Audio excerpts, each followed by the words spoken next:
cheap art supply challenges were all the rage like 4-5 years ago, and personally at the time these were some of my favorite videos to watch, which is so funny because I was basically just watching professional artists challenge themselves to use art supplies that I was using all the time. Like, maybe I wasn't using cheap dollar store paintbrushes that rip up your paper, but especially then and even still now I use Crayola products, pens that come from a pack of 15, and in a more recent video I made an entire art piece using oil pastels I got from the dollar store. So today we're going to be using some cheap water-based markers and a pen that came in a pack from the dollar store. But this isn't really a challenge for me at all because not only have I used all these materials my entire life, but also my whole channel could be considered to be one big cheap art supply challenge. When I first started watching art YouTube, there was a Copic marker craze at the time, and I really couldn't justify buying myself them, so I started trying to use the Copic marker techniques I was seeing, but with water-based markers like the ones I'm using in this video.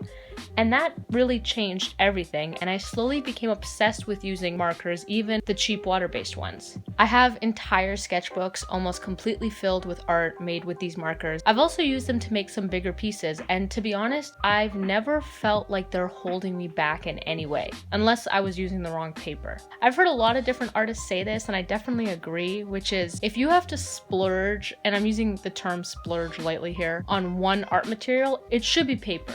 Like, some papers will literally suck up all the juice from these markers and it's just a painful experience, and others will make these markers glide like butter. And if you're using watercolor paper like I'm using in this video, since these are water-based, you can blend them together and even add water as if they were paint markers. So there's just a lot of experimenting to be done, like not only with the papers you use, but with colors and techniques as well. And because they're water-based and not as expensive or permanent as alcohol markers, I really feel like they facilitate experimenting. A good piece of advice I've heard, I don't know from which art YouTuber, is that using cheap art supplies is fine until the quality is hindering your process and progress. Like, if an art supply is so bad that it's limiting what you can create, or just making the process of creating stressful, it isn't worth it. Anywho, as I said earlier, using cheap art supplies isn't really a challenge for me, but I did challenge myself in a different way for this drawing, kind of. I didn't know exactly what I wanted to draw, but I really felt like drawing. So what I did was I flipped through my journal and picked out random doodles from there and tried to combine them into one drawing. I think that could be a really cool challenge, like having to combine random images from like a generator or from, like I did, from your own drawings into one big drawing and see how your brain meshes them all together. I really went into this not knowing where it would go, and I actually think the way I made the squares at the top seem like they're zoom-ins of the tiles, and like the tiles all contain memories or something. I just think that's a really cool idea that I wouldn't have come up with otherwise, and I actually think I might want to explore that in a different piece. As for the color palette, I literally just picked off markers that matched the colors I used on the other page next to it, just to kind of make a cohesive looking spread. And I do this all the time because it can make really unplanned pieces seem like they're meant to go together. It also takes away the process of having to figure out a color palette when it's already planned out for yourself before you even started. And I feel like doing this has introduced me to new color palettes I never would have tried before. And in the end, I really like this finished sketchbook page. Anywho, that's the end of this video.